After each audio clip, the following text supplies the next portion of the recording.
بسم اللہ الرحمن الرحیم۔ بنی اسرائیل کے ظالموں میں سے ایک ظالم اپنے گھر میں بیٹھا ہوا اپنی بیوی سے تخلیہ کر رہا تھا۔ اتنے میں دیکھا کہ گھر میں ایک اجنبی آدمی دروازے سے چلا آ رہا ہے۔ یہ شخص نہایت غصے میں اس کی طرف لپکا، اس سے پوچھا کہ تو کون ہے اور گھر میں آنے کی تجھے کس نے اجازت دی؟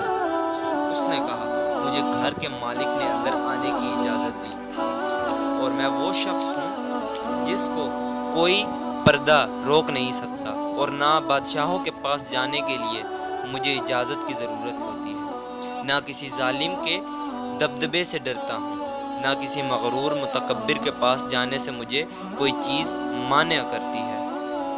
اس کی یہ گفتگو سن کر وہ ظالم خوفزدہ ہو گیا، بدن میں کپکپی آ گئی اور اوندھے منہ زمین پر گر گیا۔ اس کے بعد نہایت عاجزی سے کہنے لگا، پھر تو آپ ملک الموت ہیں؟ اس نے کہا، ہاں میں وہی ہوں۔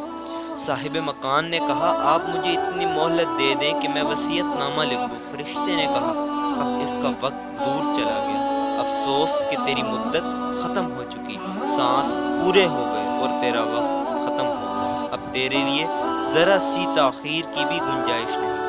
صاحب مکان نے پوچھا، آپ مجھے کہاں لے جائیں گے؟ فرشتے نے کہا، تیرے اعمال جو آگے گئے ہوئے ہیں ان کے پاس ہی لے جاؤں گا، جیسا تو نے اعمال کیا ہوگا ویسا تیرا ٹھکانہ ہوگا۔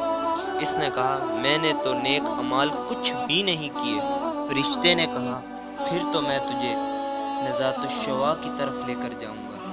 یہ سورہ معارج کی آیت کی طرف اشارہ ہے، جس کا ترجمہ یہ ہے کہ بے شک وہ آگ ایسی دہکتی ہوئی ہے جو کھال تک کھینچ لے گی، اور اس شخص کو جس نے دنیا میں حق سے منہ پھیرا اور بے توجہ کی، وہ آگ خود ہی بلا لے گی، اپنی طرف کھینچ لے گی۔ اس کے بعد اس فرشتے نے اس کی جان نکال لی۔ گھر میں کہرام مچ گیا، کوئی رو رہا تھا، کوئی چلا رہا تھا۔ یزید الرقاشی رحمۃ اللہ علیہ کہتے ہیں کہ اگر لوگوں کو یہ معلوم ہو جائے کہ مردہ پر اس وقت کیا گزر رہی ہے تو اس کے مرنے سے زیادہ آہ و بکا اس حالت پر ہونے لگے گا جو اس پر گزر رہی ہے۔